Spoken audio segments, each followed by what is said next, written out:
বুড়ি কোথাকার, আমাকে তুমি কখনোই ধরতে পারবে না। আর তখন আমি বাড়ির মধ্যে একটি মেয়েকে দেখতে পাই। ঘরের মধ্যে চোর! ভিখারি, যা এখান থেকে। আরে না, চোর কোথায়? ওই দেখো বেবি। মোনা, তুমি কি ঠিক আছো? ইয়াস কে এই মেয়েটা? এটা আমার বোন, কিছুদিনের জন্য এখানেই থাকবে। ভাবে আপনি এমন পোশাক কেন পরেছেন? আমি তো আপনাকে দেখে ভয় পেয়ে গিয়েছিলাম। আমার ফ্যামিলি থেকে অন্য জায়গায় বিয়ে দিয়ে দিচ্ছিল, এই জন্য আমি ওখান থেকে পালিয়ে এসেছি। বেবি, আমি সারা জীবন তোমার সঙ্গে থাকতে চাই। ঠিক আছে।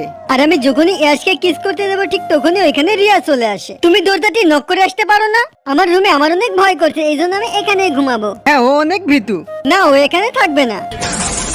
ইয়াস, আমার অনেক ভয় করছে। আরে এটা তুমি কি করছো? এর থেকে দূরে সরে যাও, নেক্সট টাইম যেন এটা না দেখি। পরের দিন আমরা ইয়াসের ফ্রেন্ডের বিয়েতে যাই। আমি এই ফুলের গুচ্ছ ইয়াস এবং ওর গার্লফ্রেন্ডকে দিতে চাই, কিন্তু ওই ফুলের গুচ্ছটি ও আমার বদলে রিয়াকে দিয়ে দেয়। ও এটা তোমাকে কেন দিল? কারণ আমি ইয়াসের এক্স গার্লফ্রেন্ড। ও আমাদের ব্রেকআপের পর আমাকে বোন বলে ডাকে। হ্যাঁ, আমি তো আগেই সন্দেহ করেছি। মোনা, আমার কথা তো শোনো। আমার হাত ছাড়ো, ওই শয়তানটা আমাকে ধোকা দিয়েছে। আরে এটা তো ওই মেয়েটাই যার সঙ্গে আমার বিয়ে ঠিক হয়েছে। কে তুমি? তুমি কি ঠিক আছো? তুমি তো অনেক হ্যান্ডসাম, তুমি কি আমাকে বিয়ে করবে? বন্ধুরা, ভিডিওটি ভালো লাগলে চ্যানেলটিকে সাবস্ক্রাইব করে নেক্সট পার্টের জন্য কমেন্ট করো।